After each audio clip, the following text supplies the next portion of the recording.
Good afternoon. This is DB Boyko here in Vancouver, and this is the first of our DreamStream series. I'm going to first introduce you to my dear friend and co-producer, Ayelet Westerkamp. Please join me. And I just wanted to say that this is a continuation of the idea that we worked on for 13 months called Lunar Conversations. And we had so much fun doing that. We felt that we needed to keep going. And so we're going to do this 4 times a year. This is Happy Vernal Equinox.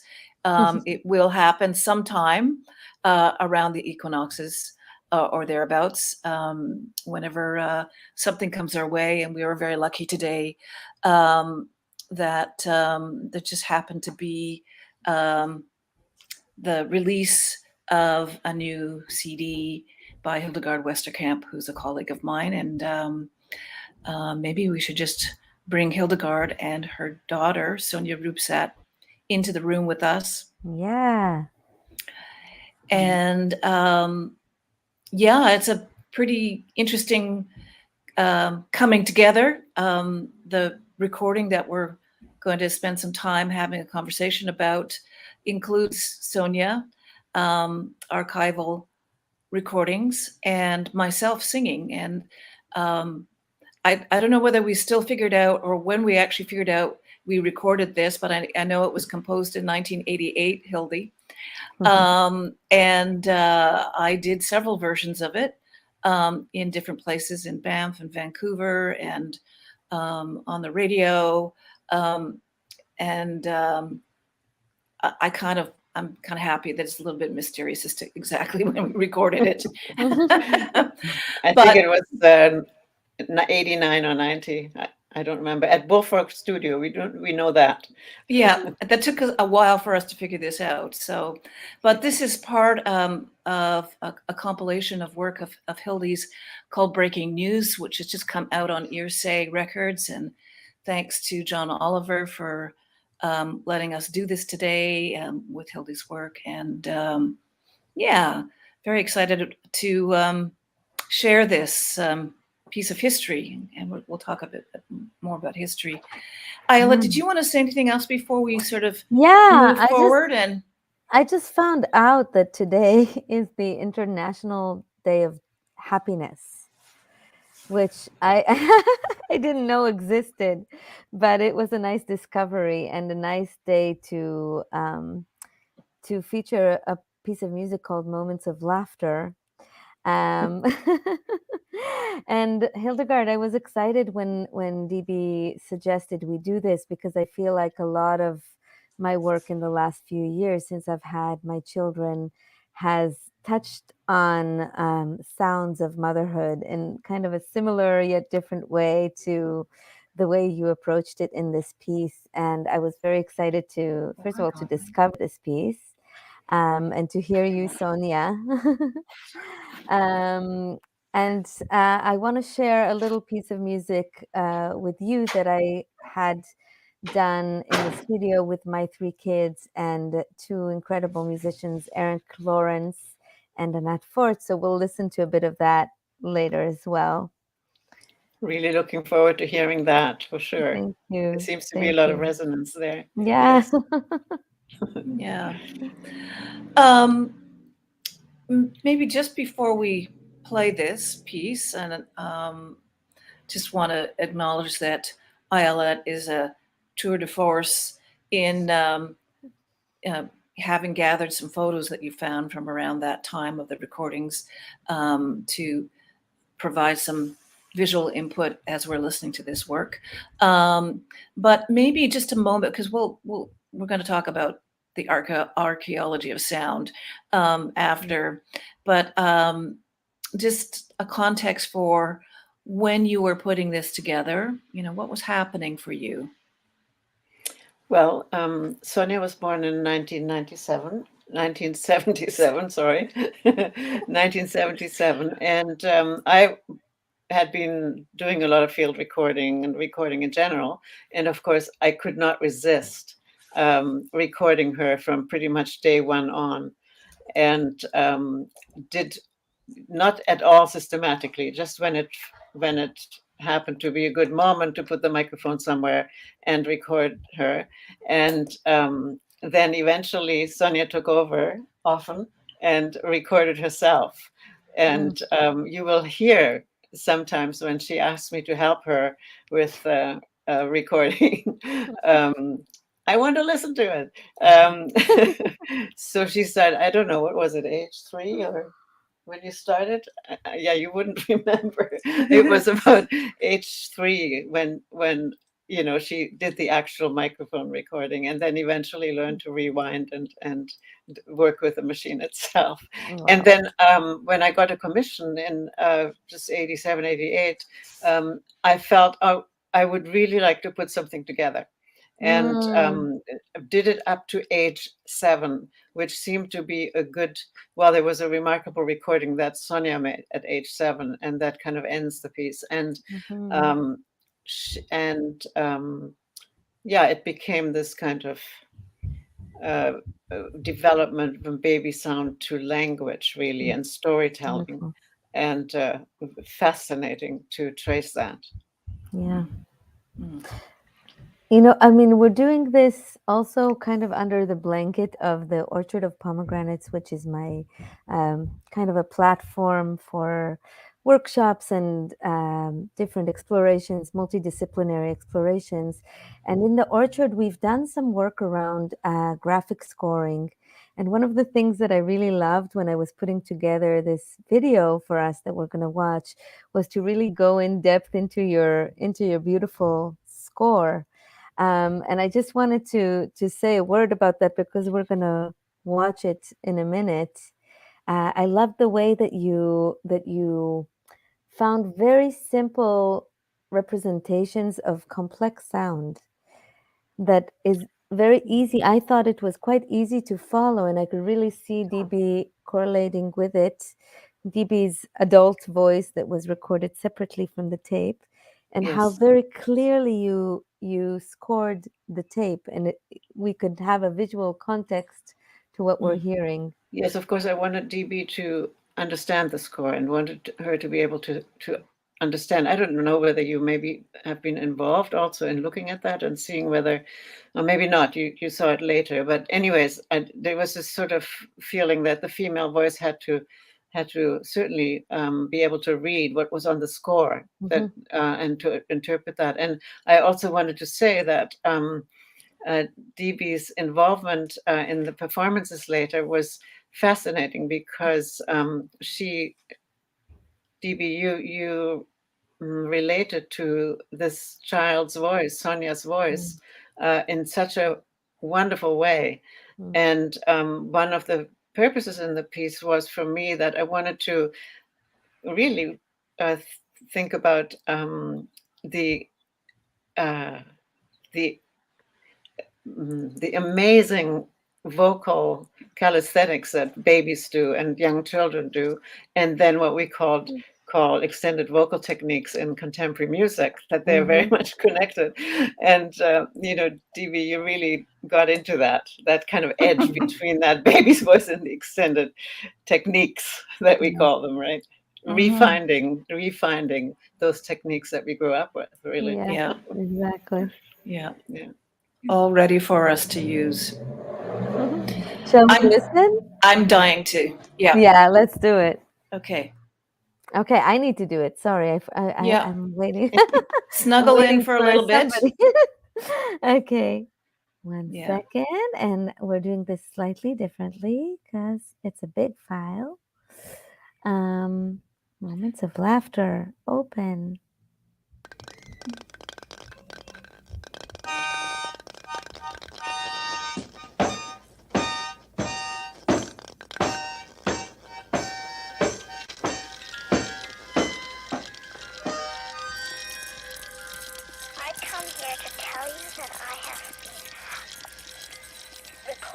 Since I was 9 months old. I was very excited to hear me again recording from when I was a little baby.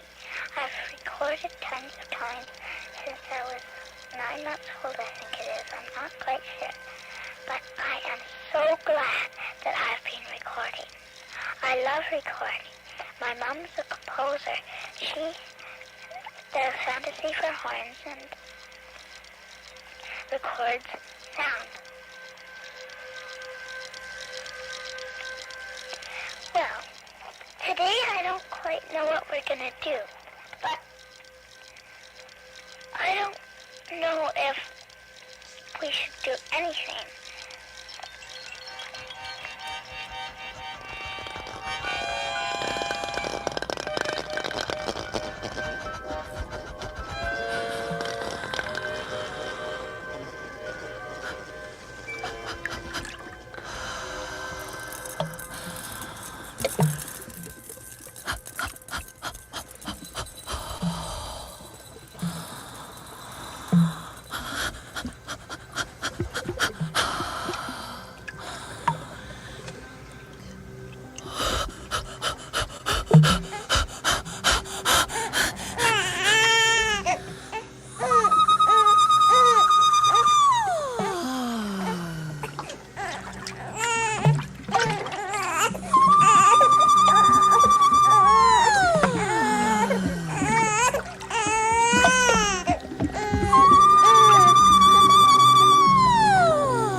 Words need hugs.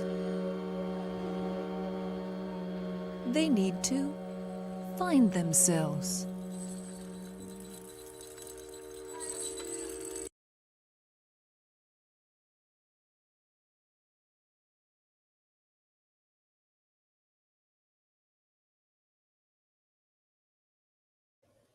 I think there might be a problem with the sound somehow. Okay. Shall we? I'll stop share. If I can figure out how.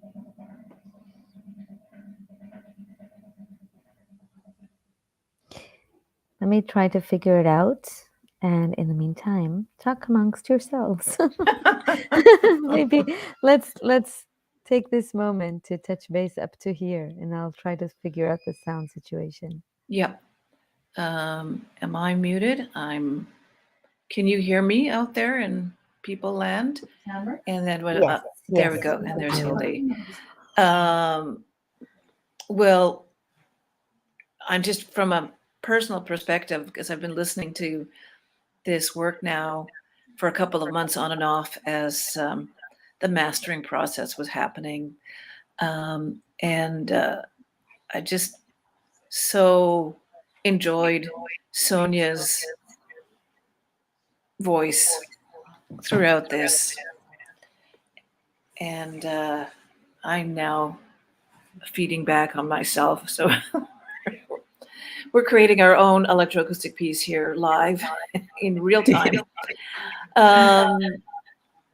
So yeah.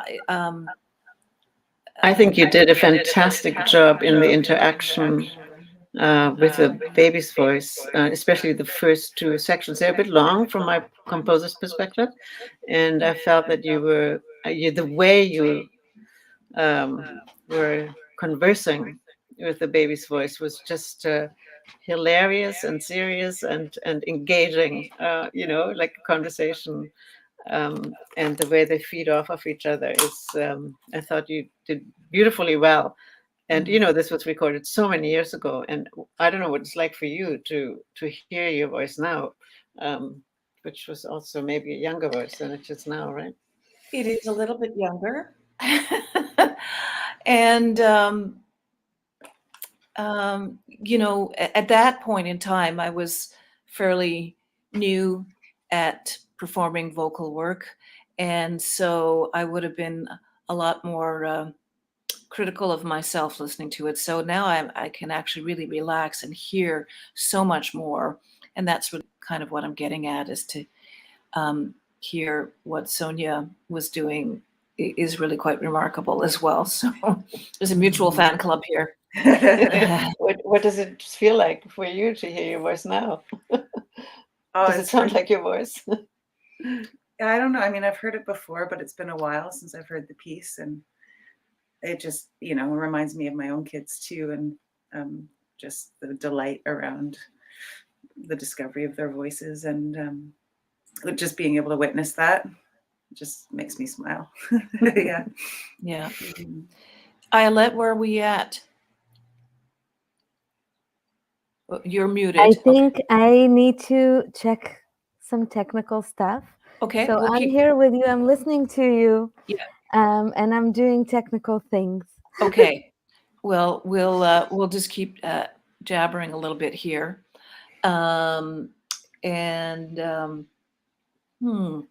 Actually, why don't we just keep going a little bit with Sonja?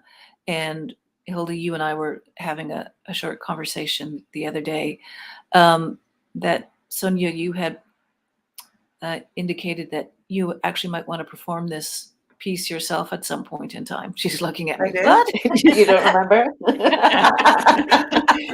She must have been a moment of insanity. When was that?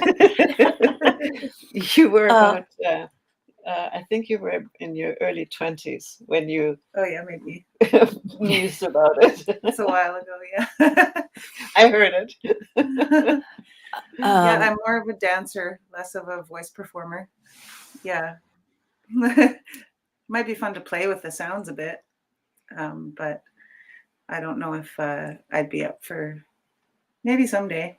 Yeah. Yeah, you were interested in some sound making at that time again, and we were talking about voice and how voice leaves during teenage times often. How it can, the sort of silencing that happens during teenage times often, and it was part of that kind of conversation as she became more and more performer again. It was in that context that I remember it. Yeah. Yeah, and when my own kids were little. Yes, exactly. Yeah. Yeah. Well, that interesting that you said the silencing of the voice during the teenage years, and when I think about the nature of your work having intimacy to it and small sounds and tiny sounds, thinking of Walk on Kids Beach, and things that are just not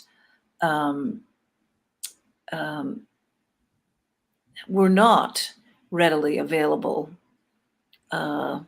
until people like yourself came along to start noticing other things. So that I think that carries through in a lot of your work, is that unheard sounds and voices. So well, the microphone is like an exploration then, right? The microphone allows you to go into those like a microscope, really. Allows you to go into little areas. Are we doing okay, Ayelet? Yeah, I think that I'm not sure what's happening with my computer, so I'm trying to bounce the file again. okay. So I'll let you know if and when that actually manages to manifest. But for now, at least we got a sense of the music. So I think let's keep talking as long as, while it's trying to bounce, and I'll keep you posted if we have the remainder to listen to. But would it make sense to, I don't know, I have the piece here. Would it make sense to try to play it through my computer? I think it's going to be I don't know this technology. So Okay. Okay. So, because I think just by the time that we try to figure it out, it's already going to be bounced. So we may as well give it Okay. another shot. Sure. Okay. But I was wondering, Sonja, how old are your children now? 20 and 18. Oh, No, big 17. kids. Yeah, they're But when they tall. were in those ages, did it change your perception to have this piece accompany your own life and your own early motherhood? Well, I think just the sorry, I have to take these off while I'm talking because it's Okay. distracting with the echo. But I think just an awareness of listening, basically, you know, and like listening to children, like that was such a big central concept of both my parents, and I think that's really informed how I parented too. And was able to stay playful with them around that stuff and like really encourage their expression in different ways. Yeah, I would say that's most of it. And I mean, it's just really a precious thing to have a recording of one's voice from that time. And Of course. I was always able to connect with that part of myself over the years because I did hear those recordings quite often as a young person. Yeah. And into my, teenagehood and 20s and 30s. And just to know myself in that way, I guess, was pretty cool. Yeah. Mm-hmm. And that's interesting too, because often when people hear themselves on tape, they're horrified because it sounds so different, right?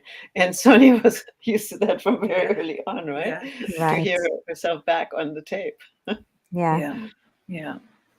I grew up in a different but similar household in that my father was a filmmaker, and so there were lots of reels of 16 millimeter film of little bits with the family that were test rolls and photographs, just early enough before Kodak took over the entire consumer market of film and images.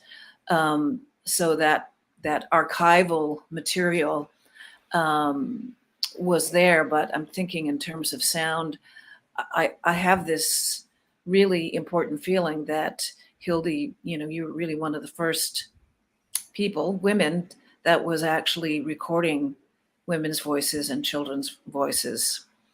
I don't know if you have any sense of that out there, because this work is relatively new as an art form. Yeah, I suppose. I mean, I was recording all the time. I was excited, along with my colleagues at the World Soundscape Project, that we could record the whole world.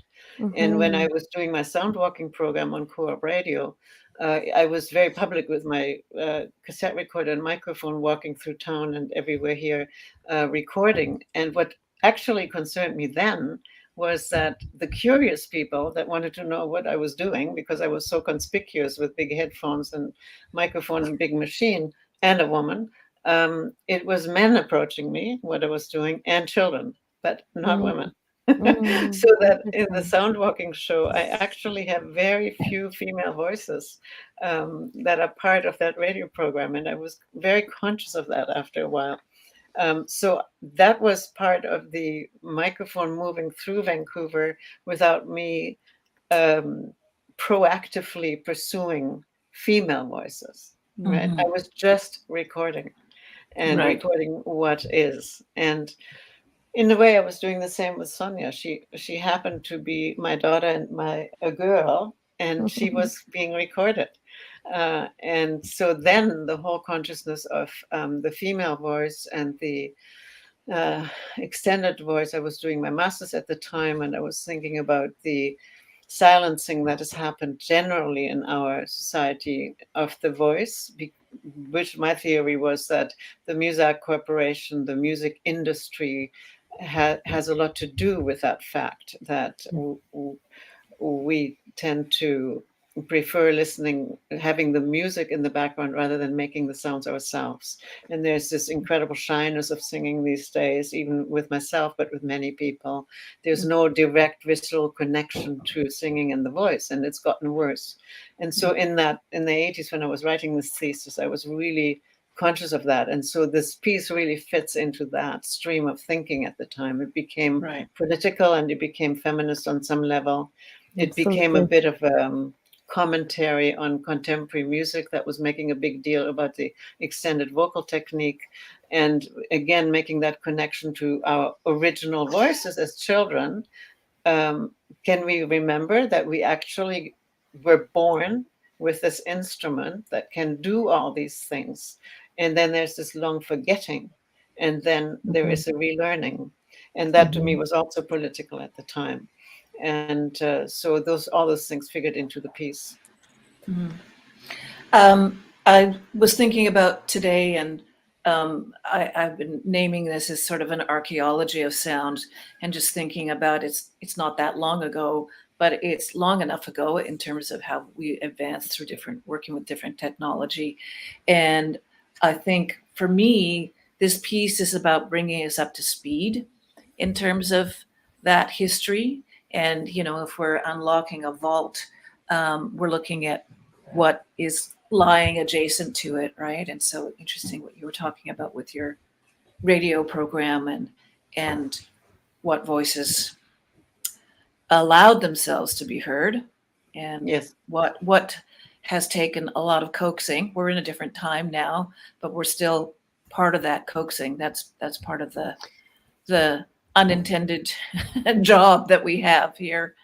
And then I'm just going to add one other thing. And when I think about the contrast of École Polytechnique, which is really a reckoning in terms of a piece of history and sound.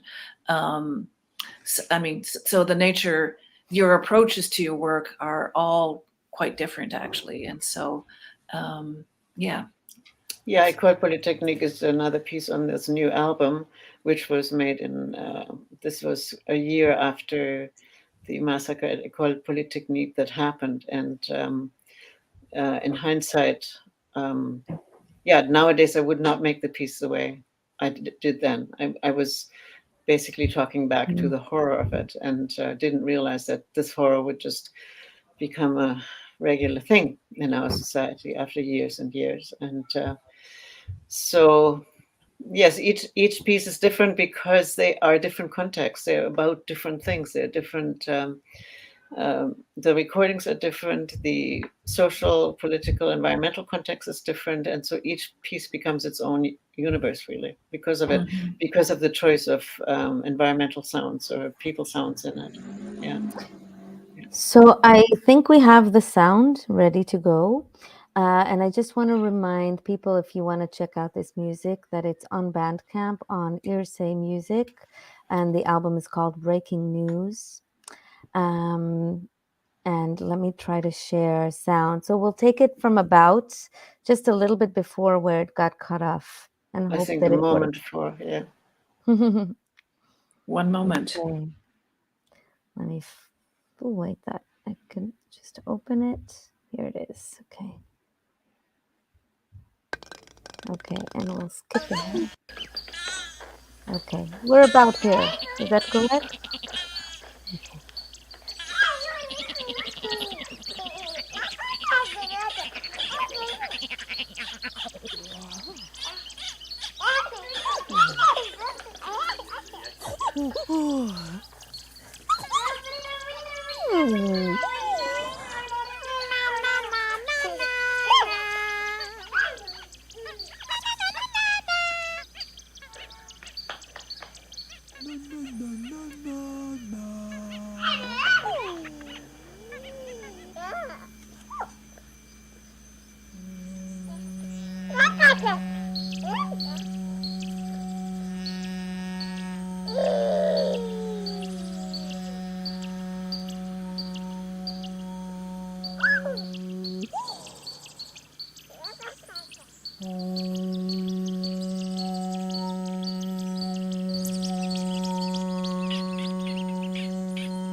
Words need hugs. They need to find themselves.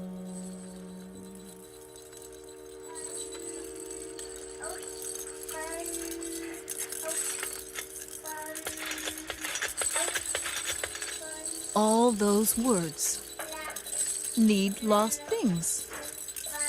They need places to go. Da-da-do. It just turns out that way. It can mean a lot of things. Da-da-do. You turn around and you just try to find the thing for it. You pick up the telephone.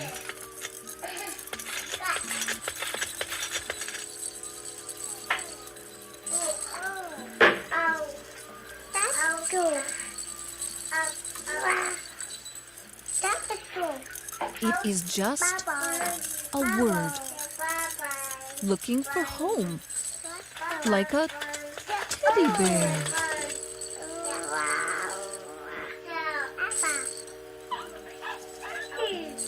All those words need lost things. They need places to go. They need to find themselves.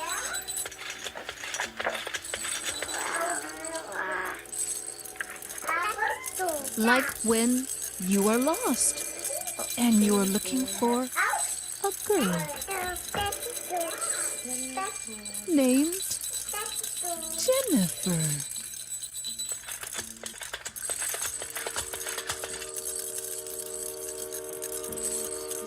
Words need hugs. That is the thing about them.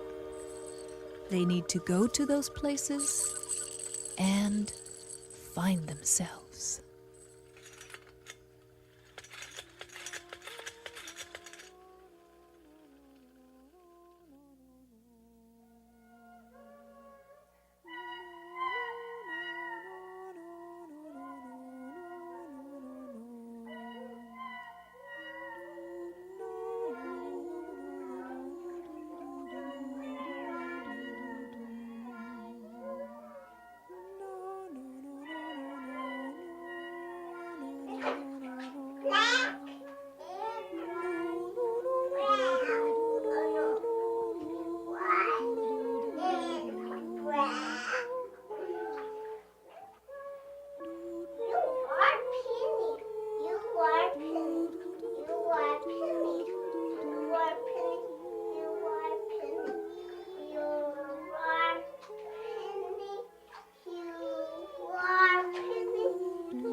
sounds.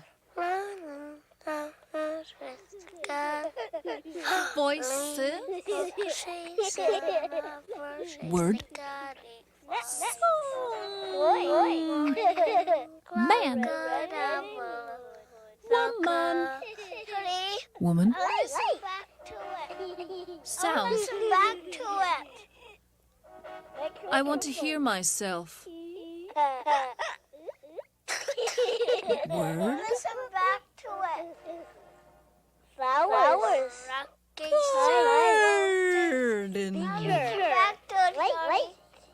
Reflection. Rackety bridge. Echo. Rackety bridge. Live down. World. Word. I want to feel my voice. The touch of sound. This is my voice.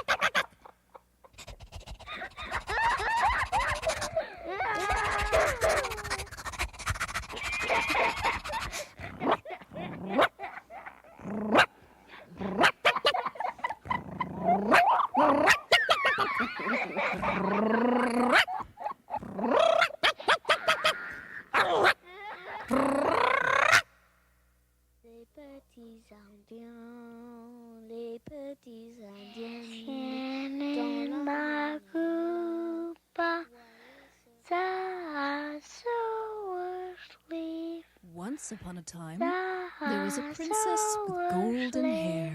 The weasel, the monkey chased the weasel. Long, long ago, there was a funny old woman who liked to laugh. The weasel, now listen to him. Once upon a time, there was a woman who was a real witch, and she had two daughters. Puffed and he huffed and he puffed One and was he huffed and he ugly puffed, and but he wicked, could not blow the and house the other down. was good and lovely. Then down, was furious. He climbed on the roof. There was Came a down, but teeny, smart tiny little woman. pig was already smart. Big kettle. One time, there were two old women who got on and talking it was about menfolk. already boiling. Very smart. Then Once, there was a girl who lived with a ghost. splash. In went the wolf. That's the end of you, old wolf. Once, there was a girl who could not stop dreaming.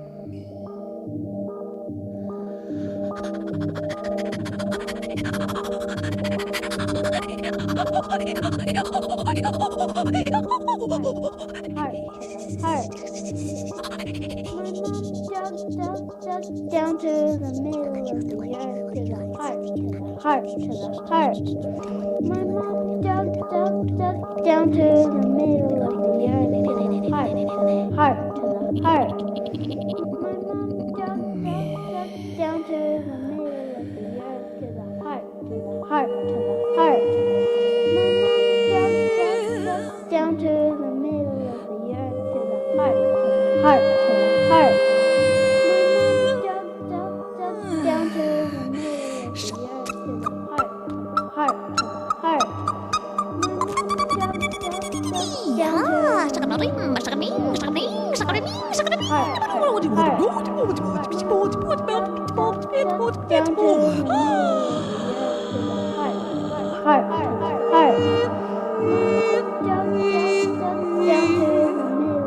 earth, to the heart, to the heart.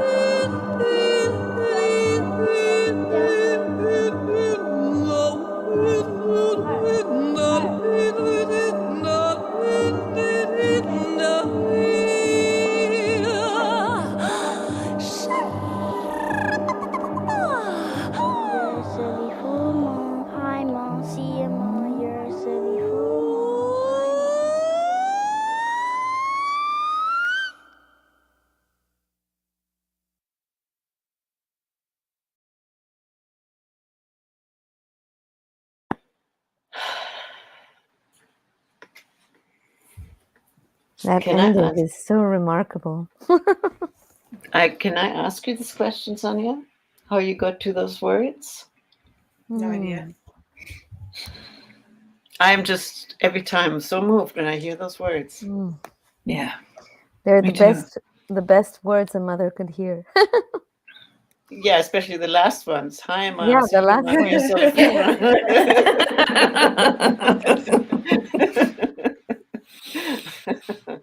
phone. Yeah.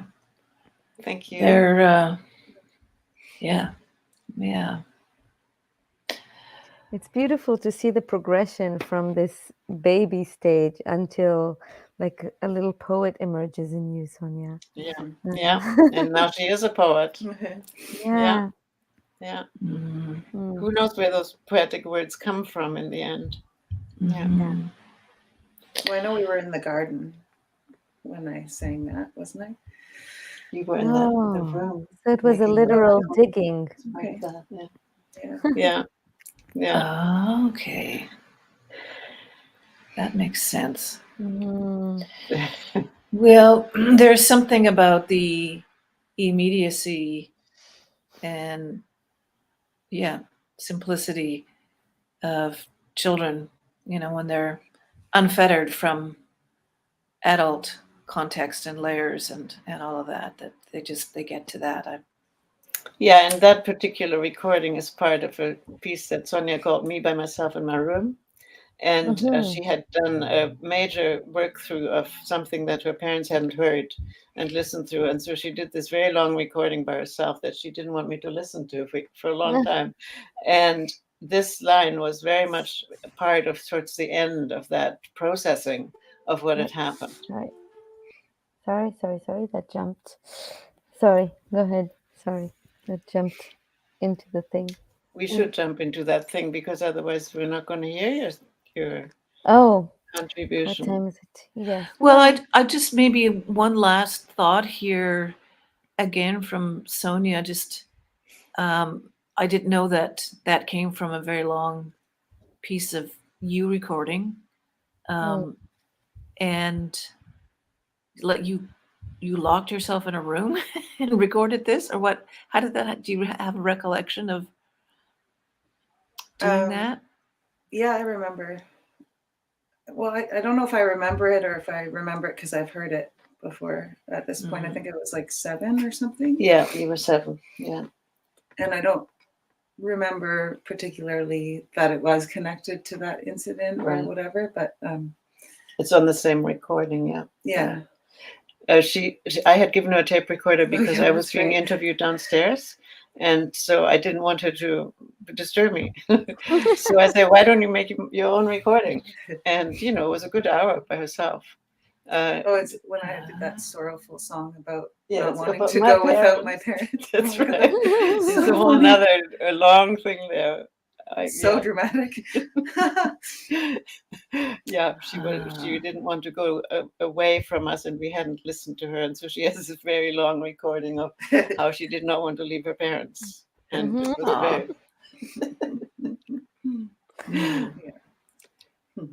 Well, I'm thinking about what you said before about your whole community being excited about the possibility of listening to the whole world, and it resonates with the work of Pauline Oliveros, who I know that you've been a collaborator of, and to that deep listening practice. And I think that listening to the sounds of children is so often missed in these spheres of contemporary music and like the serious spheres of art. Mostly we hear those voices and women's voices singing to children in the context of like playful children's music, but not really in serious arts. And I think it's such a beautiful and important thing to bring those sounds to the forefront.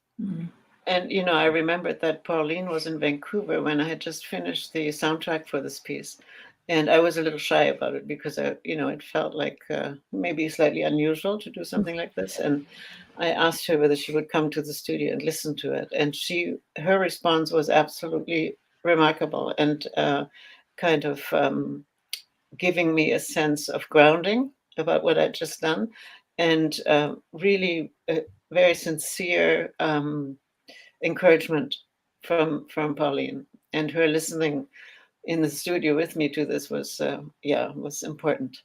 And I'd forgotten about that, and this all brought it back. And yeah, she saw the value in it for sure. And certainly Absolutely. her deep listening approach influenced me hugely ever since. Yeah. We just got flashed on the screen a little hello from Wendell Bartley, who just said that it was great to hear it after all these years, because I did perform this at Banff along with her piece Ellipsis. Right. Yeah. So two Canadian women composers who were very important at that time. Yeah.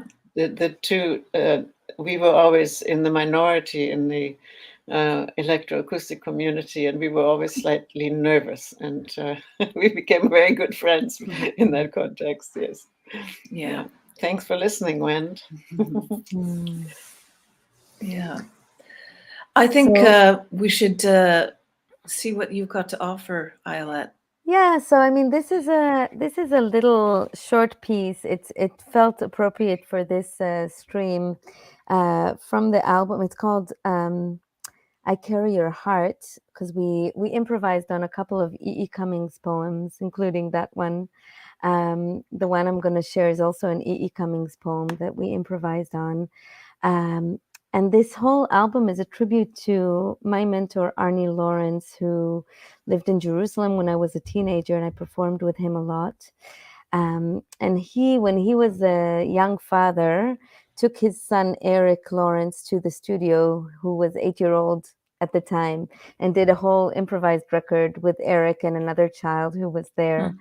And we made this album inspired by that album from the 70s, when my children were they weren't speaking yet quite. My twins were less than 2 years old, and my baby was really a baby. Like, I was nursing her as I was performing in this record. And this song is "Love Is a Place," and what you're seeing is actual real-time footage of us recording the song, and my kids kind of like leaning on top of me and all that. And I think in this project, I think similarly to what you were trying to do, I was just wanting to make present the sounds of the children, and to make present the reality of motherhood without glorification. I used the sound of my breast pump in a different piece. There were different sounds that I pre-recorded and we improvised on top of in the recording studio, including the sound of the breast pump that was my daily. Every day I heard that beat, and you can play with the pitch when you elevate the speed and lower it and so on. So I played with that, with those kinds of sounds, and of course the children's sounds and their sounds of them playing in the water. So this is a little improvisation on "Love Is a Place," and Erik Lawrence plays the flute, and Anat Fort, who is a brilliant pianist and composer, in this piece she's playing mbira, which is an African hand, what would you call it, hand Piano. A thumb piano. Thumb Yeah. piano, exactly. So here it is.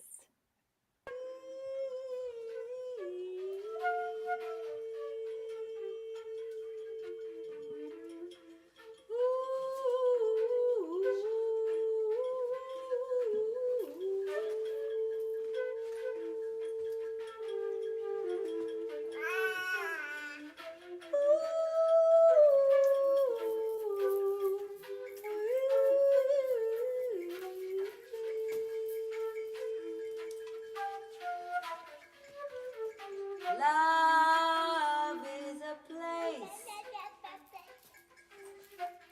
and through this place of love,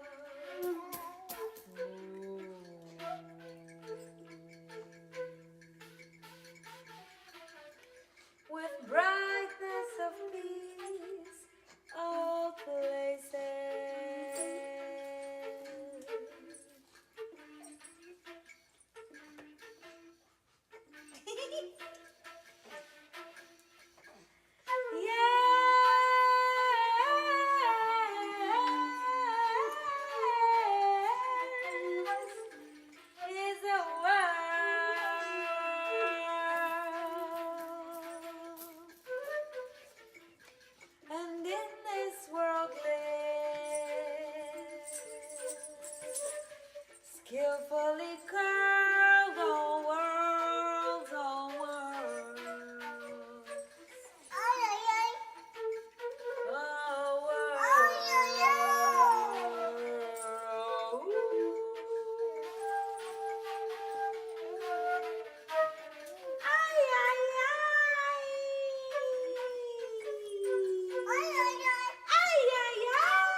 So Yeah. beautiful. So beautiful. Yeah. Thank you. Yeah. Yeah, it's funny. My husband took the video and it keeps shifting, and I just kept it that way because there was something about it that reflected the reality of the moment. Mm, Yeah. The upside down of the children. The upside down. yeah. That was so beautiful. Beautiful, Yeah. eh? Yeah, Yeah. gorgeous. Very Yeah. gorgeous. Yeah. And I like the pauses in it too. You know, the where the flute just goes on, and then you see the children doing their stuff. You know, Eating their crackers in the yeah, studio. right Mm, in the studio. Yeah. yeah. Yeah. Yeah. More children in performances. Just a short reminiscence of my many years at the Western Front, and the Jazz Festival often had their events in the building, and I can't even remember the musician. It was a father, and he was there with his son. The son was 4, and he had bought him a giant car, like it was like 4 feet long, and it was in the back of the Lux, if you know the room. And there was a bit of an aisle that people can walk to find their seats, and you know, he was being caretaker of his child while he was on stage, which was fantastic. And for the most part, as soon as his dad started to play, he was just riveted and listening. And then at a certain moment, he got in the car and he was just moving. He was improvising along with the car, moving through the aisle and through the back area. And I miss the front for those very reasons of being able to let anything happen at any time. So anyways, just that playfulness. Yeah, I have remember such- bringing Sonja there too when she was little. We Yeah. schlepped her to every performance. Yeah. Yeah. There was a couch that I would lead people to when it got a little insane. There were a few moms that I said, let's go hang out on the couch. I'm happy for you to be here, but it's actually the couch in the lobby was sometimes the best place to listen to work. So yeah, absolutely. Yeah, I have such clear memories of UDB in my place when we were rehearsing for what was then 12 lunar and then 13 lunar meditations, with you playing with the kids when they were babies and going into all those extended. When I heard Hildy's piece, it sounded very familiar from those Yeah. rehearsals, and you're going in. Especially, I love when you do the harmonics. That's such an exceptional sound that you have. Mm. And that moment in the piece, for me, every time it arrived, I just felt grounded in that. And you know that goes along with, I forget what you call those things, you pump them there and they go around, kids' toy. Exactly. Like That. top. What are they called? Kreisel. I know in German we call them Kreisel. A musical top. Musical top. Exactly. Yeah. Oh, one of those like a dreidel. Yeah. Yeah. Yeah. Yeah. Like a dreidel. Yeah, that's where that idea came from. I think that you know they had a very similar thing, and then DB was just so excellent at these harmonics. It just seemed to fit. Yes. Yeah. And you sang on that as well. I'd forgotten you sang part of the Bach. You actually helped me. Right. So there's both of our voices in there. I'm in the performances you did that part, but for the recording, for some reason we decided that it's my voice on tape too on the soundtrack, and so we decided that I could do a duet with that, and that was the time when I was still singing. Go back to it. Yeah, really. Yeah. We should do it together. Yeah. We will in our spare moments. We're working on that. Okay, good. So I think we're just about ready to close, eh? Yeah, I just wanted past the to hour. say thank you to everybody, and really, this was a fantastic moment to make this happen. And we will have another episode of DreamStream we're not In exactly June. certain, in June, Yeah. which is just either before or after that we're going to do. I think let's do it before. Okay, We'll talk just- about it. Yeah, well, this has been a labor of love between all of us, including Laura Silverman. I'm shouting out to you in the background. You could show your face if you want. It's very nice to have you join us. Who keeps everything in time here, and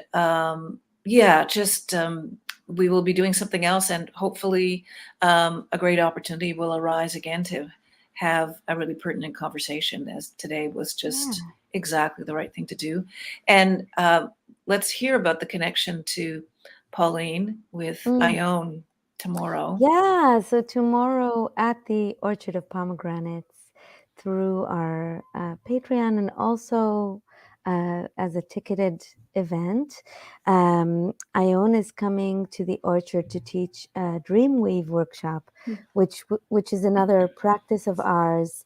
It's an ongoing practice. So in an ongoing way, we have a Dreamweave thread in WhatsApp where we share our dreams every day throughout the year. And 4 times a year, we meet for Dreamweave workshops where we take our dreams and make art from them, and just play with them. And IONE is starting our series this year tomorrow between 1 and 3 Eastern time. And I think we have a link to the info on that in the chat. So please join us if you wish. And that's a big, big privilege to have her be part of this work. And it's beautiful to share space with women around dreaming and motherhood and improvisation and composition, and places where, like you said, Hildegard, before, you were saying that sometimes you and I forget the name of I'll find her name, Wendelin, you were saying that you both were kind of the odd bird in the community and had some embarrassment around that. And I think this kind of work that's being done really helps to help people be less embarrassed about these places that are so much part of life, and it's so important to allow in our spaces. Thank you, and it's very real. Yes, thank you. I also thank you for inviting us to this, for this very first event. Thank you so much. Yeah, thank you. It's just great to be with you again, Hildy, too. So yes, yeah.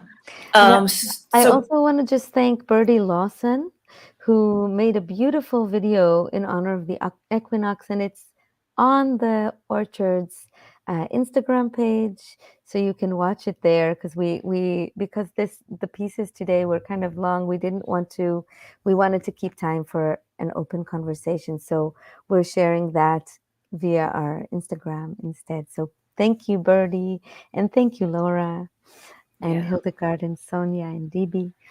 Thank beautiful you. to do this. Yeah, it is really great to do that.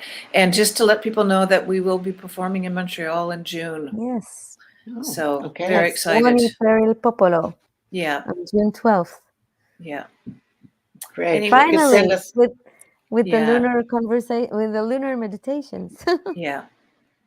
More on that. Wonderful. So enjoy the rest of the vernal equinox today. Woo. Yes. Thank you. And Thank love you. to, this is StreamYard is so confusing. It's the mirror. Anyways, I'm honoring, my goodness, my heritage. Just keep our spirits up here. Thank you. Yeah. Thank you, DB. Great.